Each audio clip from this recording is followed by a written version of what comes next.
Hey guys, how's it going? My name is Adam. Today I'm going to show you how to fix App Store country change none option not showing. So first of all, go ahead to your settings, and what you're going to do next, you're going to just go ahead and click on your avatar icon at the top, and basically what you're going to do, you're going to just click media and purchases and then click view account, right? And you're going to see your Apple ID and basically everything via after confirming via facial recognition.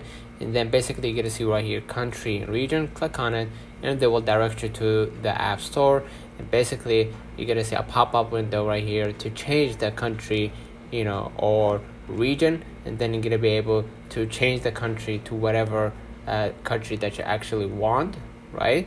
And then basically you're gonna be able to add the credit card of that country, and then basically that's it. So let me know in the comments if this video helped you. Don't forget to like and subscribe. Thank you for watching.